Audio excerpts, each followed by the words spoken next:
Today's daf is daf Mem Zayin. Rav Shmuel. We have machlokes between Rav and Shmuel regarding the miracle that happened when the dubim, the bears, came out of the yar and they attacked the children after Elisha had put a whammy on them. Chad Amar, according to one opinion, Nes, it was one miracle. V'chad, according to the other opinion, Nes b'toch Nes, was the second miracle. Madi Amar Nes, Yar Hava, there already was a forest, Dubim Lo Hava, and the miracle was that all of a sudden Dubim appeared in this yar out of nowhere. Umadi Amar Nes b'toch Nes Lo Yar Hava v'lo Dubim Hava. There was no yar and there was no dubim, so God had to create miraculously a yar, a forest, and then dubim. So the Gemara asks, V'lehevi dubim v'lo lehevi yar, why was there a need for a second miracle? Even without a yar, in the absence of a forest, God could have created this miraculous appearance of bears out of nowhere. And the Gemara answers, Divi Isai, that there's a pachad. Boisa means pachad. So that the dubim have a natural fear of attacking people unless they're in their habitat. So God had to create that habitat in order for the dubim to have that aggressive nature of attacking a human being. He says here in the name of the Marsha that there's another way of interpreting this Gemara of Debiusa, and the word Debiisi refers to the children themselves, that they would have a natural fear if there was a forest, because they know that Dubim could be hiding somewhere in the forest, so they would have already run away in order to protect themselves. But since the yar appeared out of nowhere, they were not anticipating any bears, and therefore they didn't run away. There were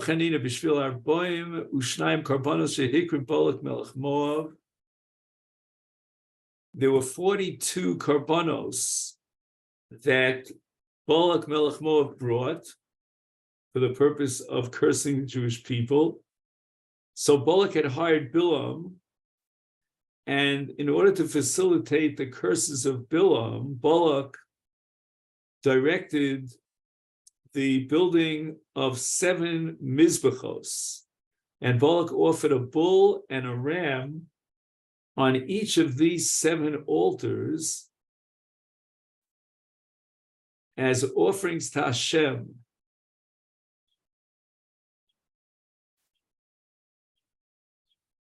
So let's see. Oh yeah, this happened 3 times over. So there were 7 altars, 2 karbanos on each of 7. That gives you 14 karbanos. Times 3 is 42. And as a reward for these 42 karbanos that Balak brought, Hufku me Yisrael, were torn out of Israel, Arbaim Ushnaim Yuladim, 42 children. So in other words, Balak's desire was to destroy the Jewish nation. So he got 42 Jewish children to die as a reward for his building 42 mizbachos and offering 42 karbanos. Eini, is this really so? This was the reward for Balak. We have a different reward for Balak because Rus came from Balak. And the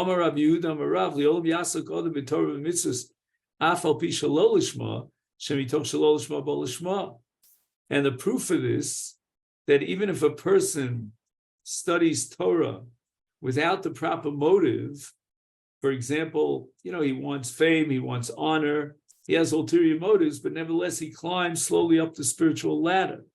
And this we derive from Balak.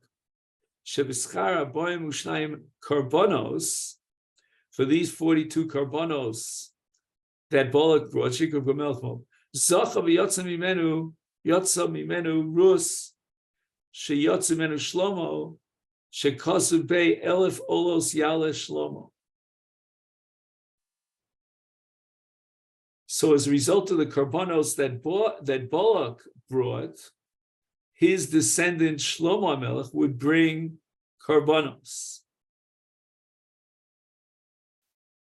Now, it's not exactly clear that Rus was a descendant of Balak, but we're going to see the Gemara of Rabbi Yossi in just a second, and we'll point out that Bilam was motivated to curse the Jewish people. So that was certainly a mitzvah shalol lishma, yet he was rewarded because his descendants would offer karbanos. As it says, with regard to Shlomo, 1,000 burnt offerings did Shlomo bring up. And that's a pasuk in Malachim Aleph. The Omar Rabbi Yossi ben Choni, how do we prove that Rus was a descendant of Balak? Rus bito shel Eglon, beno shel Balak. She was a granddaughter of Balak, the daughter of Eglon. Now,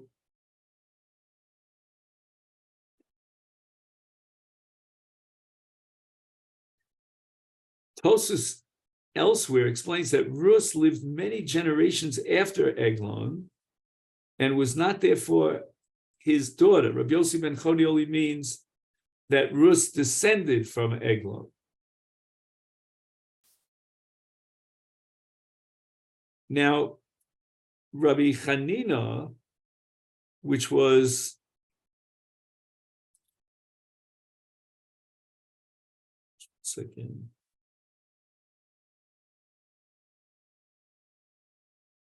well, that was the original statement here, that for the 42 karbanos that Balak brought, 42 Jewish children were torn out.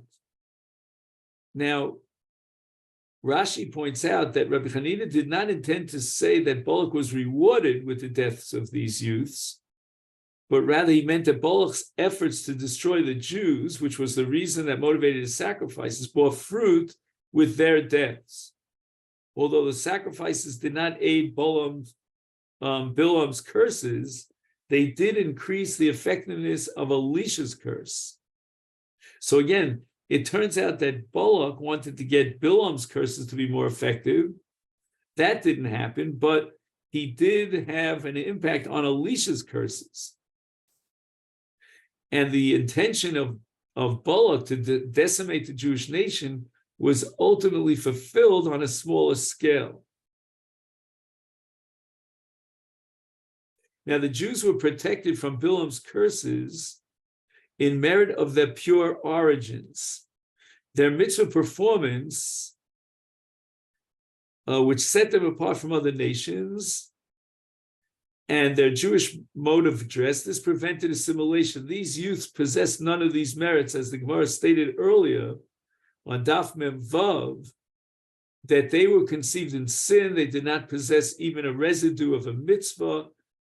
They sported their hair in the pagan fashion. Thus, they were adversely affected by the karbanos of Balak, offered to facilitate the destruction of the Jewish nation.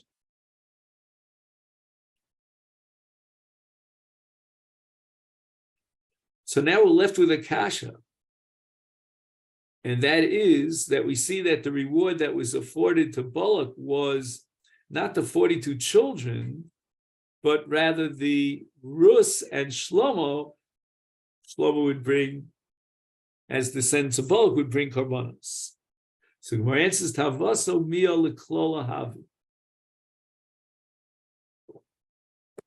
So the desire of Balak in bringing these sacrifices was for a curse, as we said before, to decimate the Jewish nation.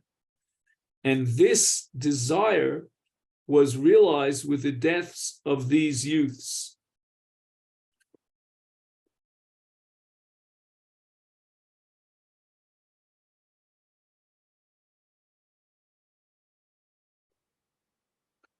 He says here, Lo ayadai b'schar zeh bilvad. Shekain Ritzona Shel Balak Hayalarok B'Yisrael. So you can't say that the reward for Balak would be that his grandson Shlomo HaMelech would bring these korbanos. That he was motivated to bring the korbanos in order to curse the Jewish people and decimate them. Shekain Hayayore Shlo Yilachachu Es Svivosov Kilachol Chashor. He says, "Lo yitochet shemisas hayolodim techoshev l'schar." So it's an interesting thing that to say that the destruction of the children was a reward to Balak, when actually the destruction of the children was a punishment, as we'll soon see later on, that Elisha was punished because he caused the death. But in any event, this was the Kabbalah Schar in the sense that Balak's intention was partially achieved. The Gemara goes back to the words of Anshe Yericho. Vayomru Anshe Ha'ir el Elisha hine no moshav ha'ir tov kasher Adoni ro'eh. Now the next part of the pasuk says V'amayim ro'im ve'aretz mishakeles. The water is bad and the land causes people to die. So the Gemara immediately asks, so why did the Anshe Yericho say in their opening line, Ha'ir Tov? What do you mean Tov? The essence of a city to be Tov has got to have a water supply. And in the lack of a water supply, it causes the death of people. So what's Tov Vasa? Rav Chanin, Chen Makom Al Yoshua. This teaches us a metaphysical or a psychological principle about man.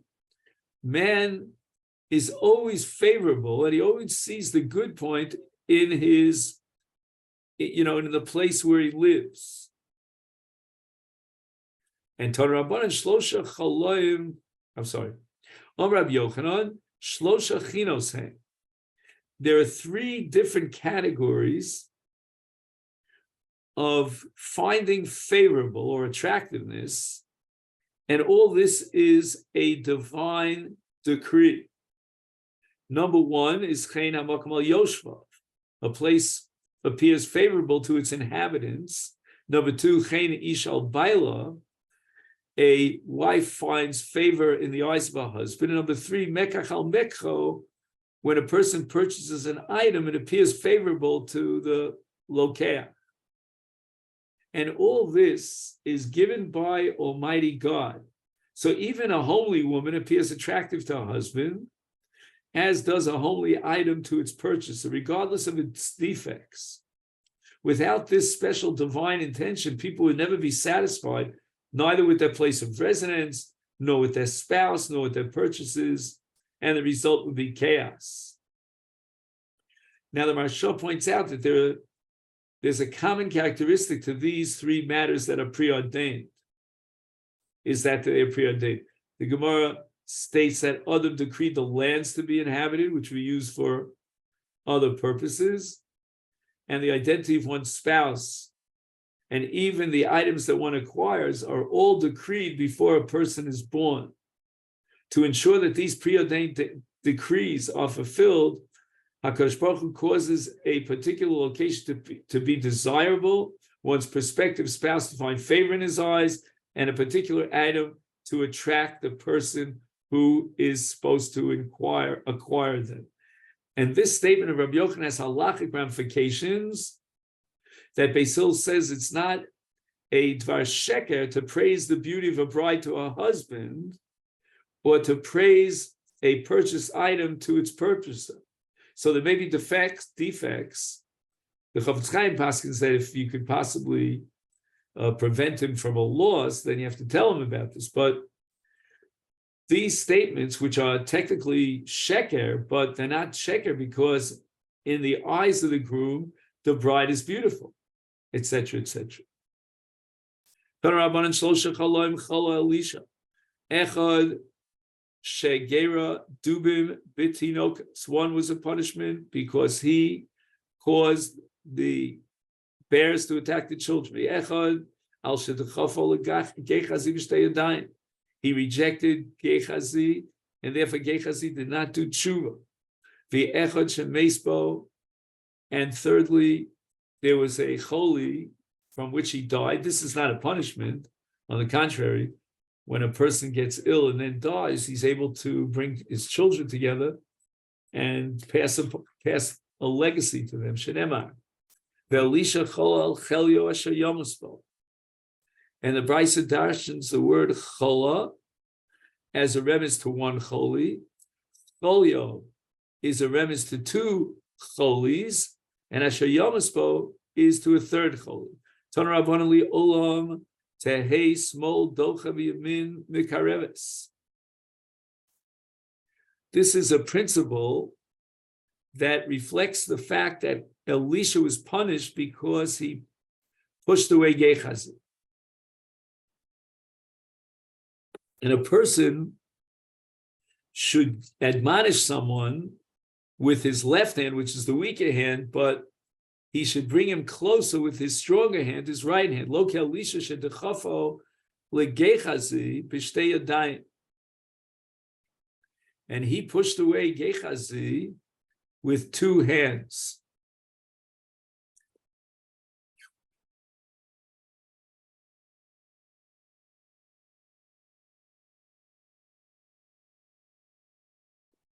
V'lo ki Yeshua ben Prachya shedechafo liechad mitalmidav b'shtei yadav. Okay. Now, Yoshua ben Prachya, according to this Gemara, was the Rebbe of Yeshu. And he pushed Yeshu away until finally Yeshu worshipped Avodah Zarah. Truth is that there's a whole section of this Gemara that was censored by the Christian censors, but Yoshua ben Prachya, it's probably not the original Yoshua ben Prachya, but anyway, he really tried to bring Yeshu to tshuva, but what happened was that when Yeshu came around, Yoshua ben Prachya was in the middle of Kriyat Shema, and he made a sign with his hand to Yeshu, and Yeshu misunderstood the sign and thought that he was rejecting him, when really Yoshua ben Prachya was telling him, just wait till I finish Kriyat Shema. And at that moment, Yeshu went ahead and he worshipped an idol. Elisha Maihi, Dichsiv, Vayomer Naaman, Hoel Kach Kikarim. Now the word Kikarim are Kikre Kesef. And what happened was that after Elisha miraculously cured the tzaras of Naaman, and Naaman therefore offered Elisha a handsome reward, Elisha didn't want to be nene, so he refused to accept it. But Gehazi chased after Naaman, and he lied to Naaman and told him that Elisha was reconsidering and would accept a talent of silver and 2 suits of clothing on behalf of 2 needy students. Naaman gave him 2 talents of silver along with 2 suits of clothing, and Gehazi accepted this. And Elisha had prophetic insight, and he perceived Gehazi's duplicity and castigated him upon his return. And Naaman said to Gehazi, please take 2 talents of silver, uksiv, and it says, and he Elisha, vayomer elav lo libi halach kasher afach ish me'al merkavto l'kasecha ha'es l'kachas kesem l'kachas v'godim v'zeisim v'krom v'tzon u'bokim avodim shvachos. Did not my spirit accompany you when this man Naaman turned from upon his chariot towards you? It is now the time to take money and to buy clothes, olive groves, and vineyards, sheep and oxen, slaves and maidservants. In other words, Elisha noticed that tzaras was sprouting on Gehazi's head. He knew that this was the tzaras of Naaman clinging to Gehazi. And therefore he realized that Gehazi had accepted a gift from Naaman. That's Gemara at the end of Sanhedrin. Umi shakal kulei high. Did Gechazi take that much? Kesev ubgadavu deshakel. All he took was money and clothing, and yet Elisha lists 8 items. Omer Ab Yitzchak, V'osa Shah, Elisha osek b'shmona shrotzim. Elisha was learning a parak in Masechet Shabbos, which is called Shlosha Shmona Shrotzim. It's the 14th parak of Shabbos. Omar Lo, so Elisha turns to Gechazi and he says, Rasha, Higia Eis Litol Schar Shmona Shrotzim. The time has come for you to take the reward for studying the chapter called Shmona Shrotzim. In other words, by taking a reward from Naaman improperly, you have prematurely seized your reward for your Torah study in this world, and you forfeited in the world to come. So the 8 items listed by Elisha were an allusion to Perek Shmona Shrotzim, which Elisha mentioned because that was the subject that they were studying at that time. V'tzaras Naaman tidbak b'cho b'zarecha liolam. And out of this anger, Elisha cursed Gechazi that his children and all his descendants would suffer from tzaras. So by cursing Gechazi with tzaras forever, Elisha effectively banished him from his presence permanently, since a mitzvah is forbidden to enter into a walled city in Eretz Yisrael. Elisha is considered to have rejected Gechazi with 2 hands, leaving only a remote possibility of reconciliation. Elisha's actions are considered a form of excessive rejection because he cursed not only Gechazi, but Gechazi's descendants as well. Had they not been stricken with tzaras, they might have had a positive influence on Gechazi and prevented him from committing even greater sins. Elisha therefore bore responsibility for Gechazi's subsequent spiritual decline.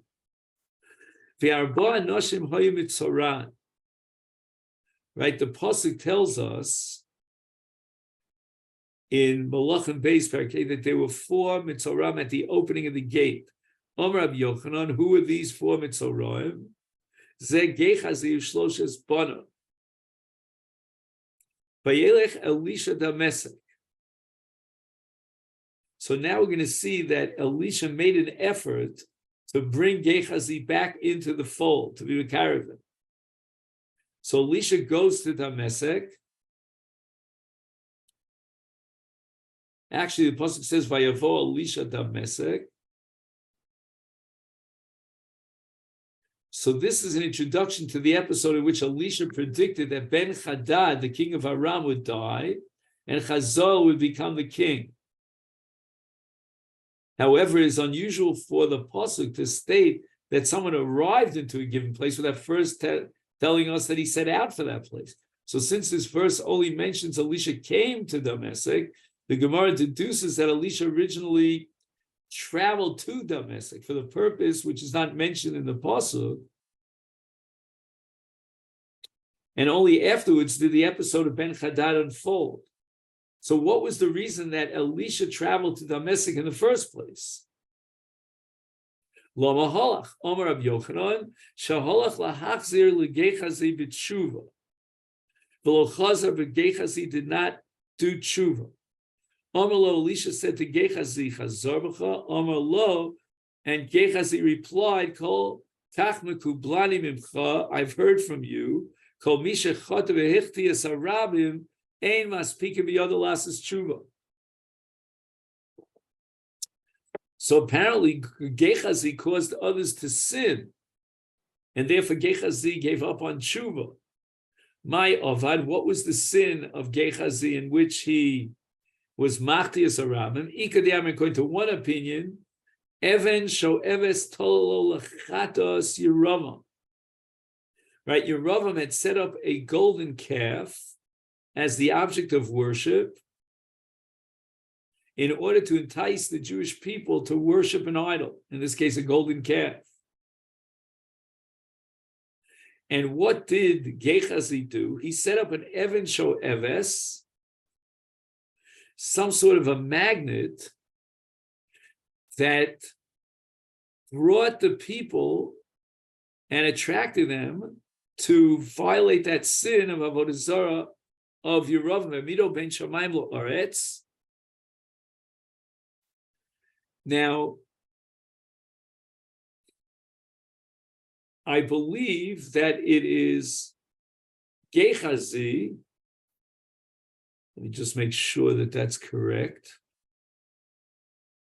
Yes, Gehazi attached steel plates to the sides of the golden calf and concealed powerful magnets at various angles above it, and the magnets lifted the calf off the ground, and this looked to the eye like a miraculous suspension in midair, and it caused many onlookers to conclude that the calf was actually a god that possessed supernatural powers. Gehazi thus led many people astray to worship this calf, this idol.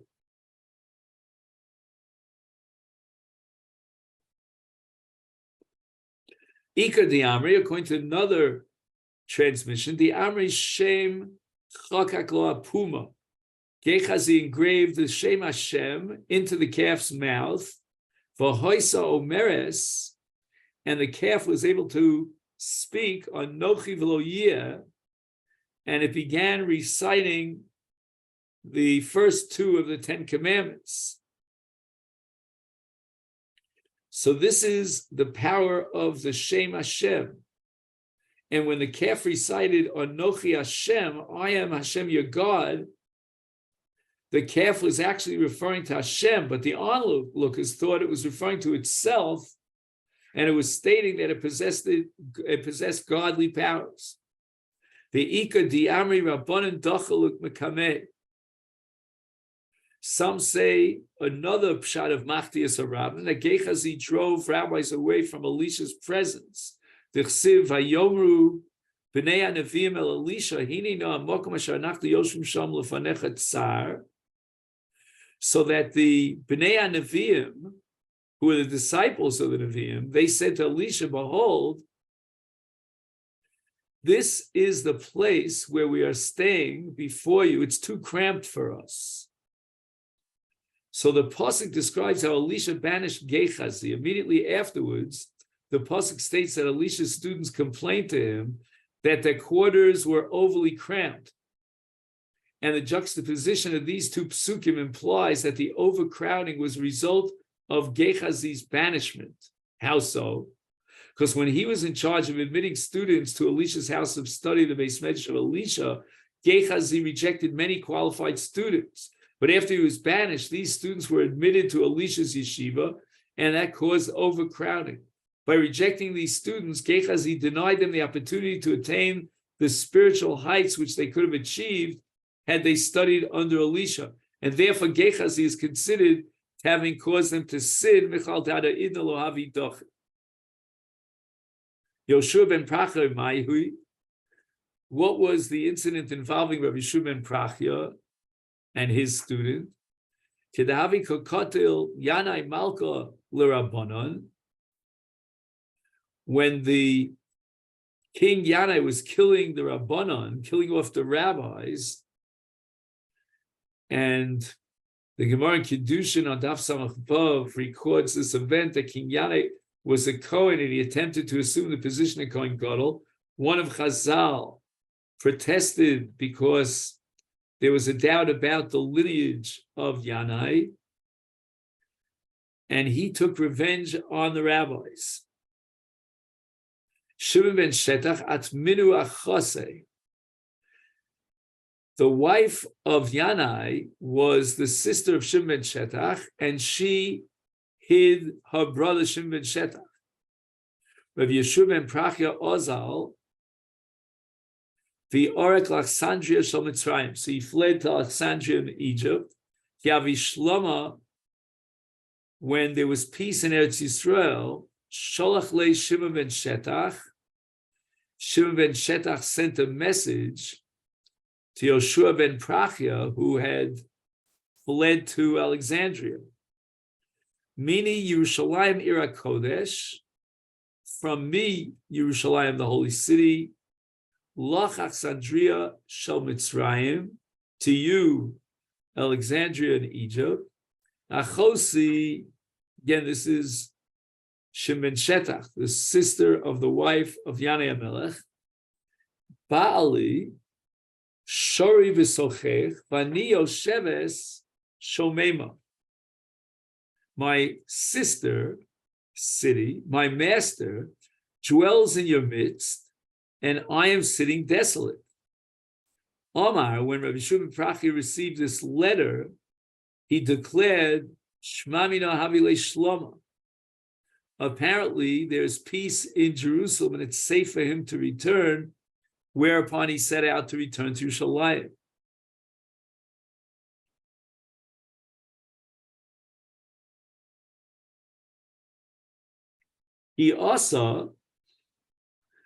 He's on his way to Yerushalayim, Iklo Lahush Pisa. He came to an inn, Kam Kamayu Bikara Shapir. So the hosts stood up for him in order to be Mechabe the Talmud Chacham, Avdi Le Yikara Tuva, and they continued to accord him much honor. Yosef Kamishtabach Kamenoach San Yezu. So he was praising the Achsanya. He didn't mention, the hostess, who was the one who apparently was according him all this honor. And Omalo Echad Mi Talmidav, one of his students, again, the censors took out the word Yeshu here, Rebbe Einea Trutos. Why are you praising the hostess when she has round eyes, meaning she's not very attractive? Omalo Rasha Bekachata Osek. You're occupying yourself with looking at a married woman and checking out her eyes. I never said anything about her. I was talking about the Achsanya. Apik arba mea shipure v'shamte. So that at this point, Yoshua ben Prachia takes out 400 horns, and Shamte excommunicated his student. Kol yoma asal kame v'lo kivli. Every day the student would come to Rabbi Yoshua ben Prachia to beg forgiveness, and Rabbi Yoshua ben Prachia would not receive it. He refused to forgive him. Yom achad avikari kriyat. On one particular day, Rabbi Yoshua ben Prachia was reciting Krisha. Asal kame, the student said, "Daite lekavuli." At this point, Rabbi Yoshua ben Prachia decided that he would accept him. Achvile biyadei. He was in the middle of Kriya Shema, so he made a motion with his hand, and what he meant to convey was that he would receive him as soon as he finished Kriya Shema. Sober midchei dachile. But Yoshua ben Prachia, but the Talmud, meaning Yeshu, thought that again Rabbi Yoshua ben Prachia was pushing him away, and at that point he despaired of ever attaining his teacher's forgiveness. Azal, he went. Zakaf lebense. Levena, he stood up a brick on its end, and Palcha, and he worshipped it as an idol. Amal le. So Yoshua ben Prachia says to Yeshu, Chazar b'cha. Amal le kach mekublani b'mcha, kol achote umachtis harabim, ein maspikim b'yado lasos tshuva. So this Yeshu was machtis harabim. The Gemara says the Amar Mar, Kishev, Vehesis, Vidiach, Vehechtias Yisrael. He practiced Kishuv, he incited others, that's called Mesis, and he led them astray, and Hichti Es Yisrael, he caused Israel to sin.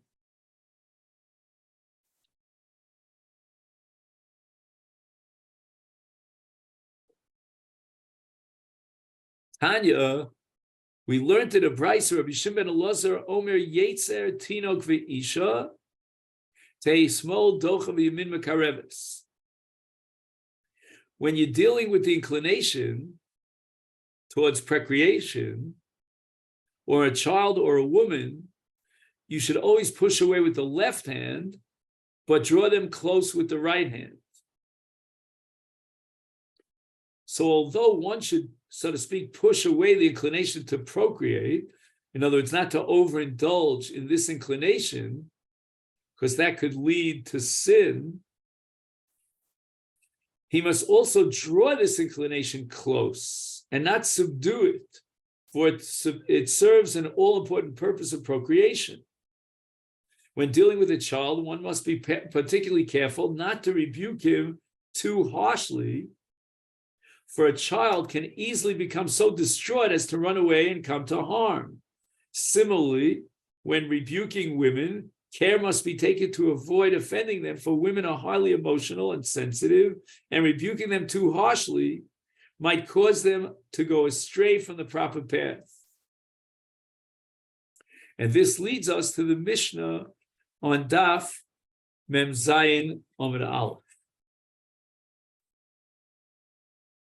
Nimtza ha-horeg achlo nerfa egla. If they locate the murderer before the arifa egla, then teitze v'tir be'eder. Then the calf goes out and grazes with the flock. It's permitted for any use, despite the fact that it had been designated as an egla arufa.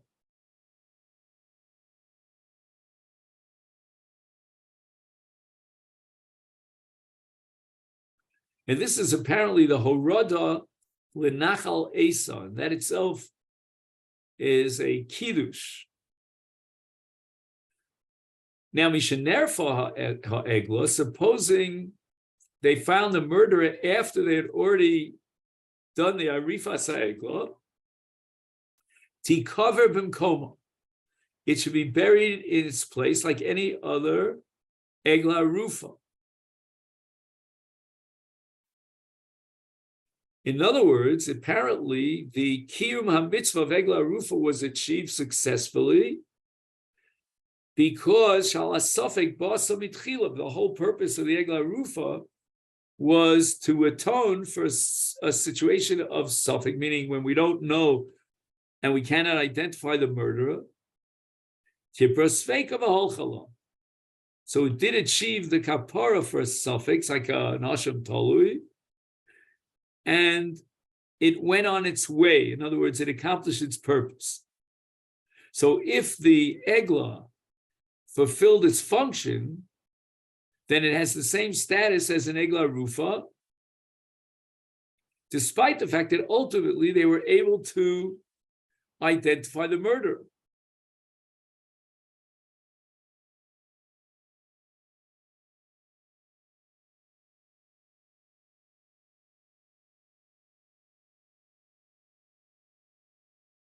So again, even though they identified the murderer, and had they done so before the Arifa, that would have made the Arifa meaningless. But since in its time the Arifa was meaningful, it generated a kapara on the Safek, and therefore it has all the dinim of an Egla Rufa, which means it has to be buried in its place. It's Asr B'Na. Nerfa ha'egla v'achkach nimsa horeg.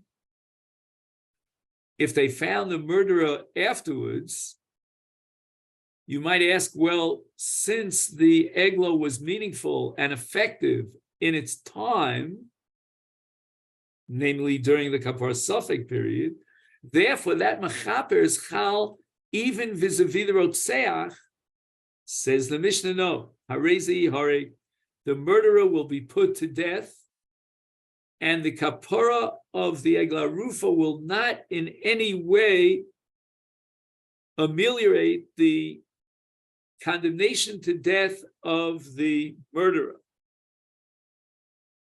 And the Mishnah continues. One witness says, I saw the murderer. I can identify him.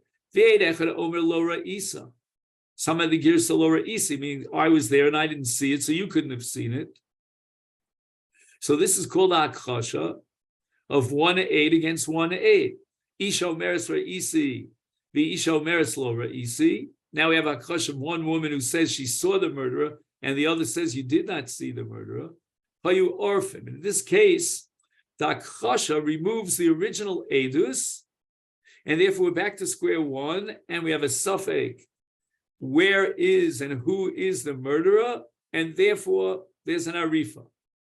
However,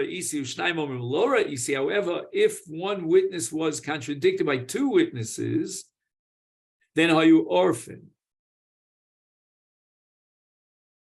Scratch the word however, right? And even now, the question is what the Mishnah is coming to be mechadish. For that, we have to wait for the Gemara, because if 1/8 is makish, and therefore we're back to square one, they do arifa, then how much more so if 2 are makish? So what's the chiddush here of that part of the Mishnah? For you or fine. Shnayim omrim ra'inu v'echad omer lahem lo ra'isa. So in this case, we don't have hakasha, because there's no power of 1/8 against 2/8 who testify that they did identify the murderer as lawyer orphans. There's no arifa. Misha Rabu aroschim batlai glarufa. And Misha Ba Eliezer ben Dinai, he was a very famous murderer, and that's called Ribuy Arotzkim. So basically, what the Mishnah is saying is that we know who the Rotzeach is.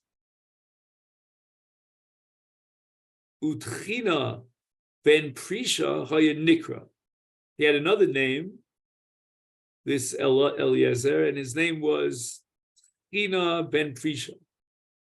Chazu Likroso ben Haratzchan. And when he became a famous or an infamous murderer, they called him by the name of Ben Haratzchan. Right? When you use the word Ben, you're defining a person's essence. Like you say, he's a bar chiyuva, bar mitzvah. He's a bar ratzchan, meaning he's a murderous person by his very nature.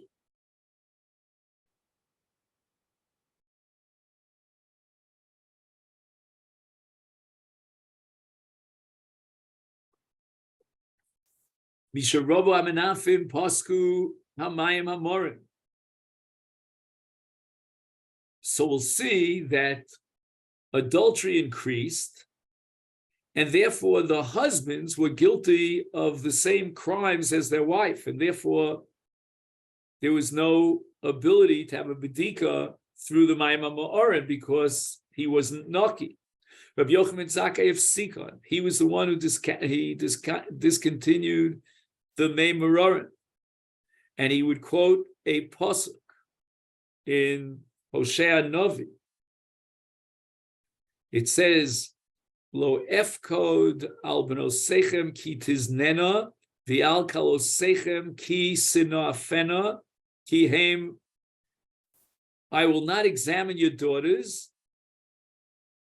when they commit adultery, nor your daughters-in-law when they commit adultery, because they themselves fornicate with harlots. So I will not examine your wives with the bitter waters, because not only do your wives and your daughters-in-law commit adultery, but you also engage in immoral behavior.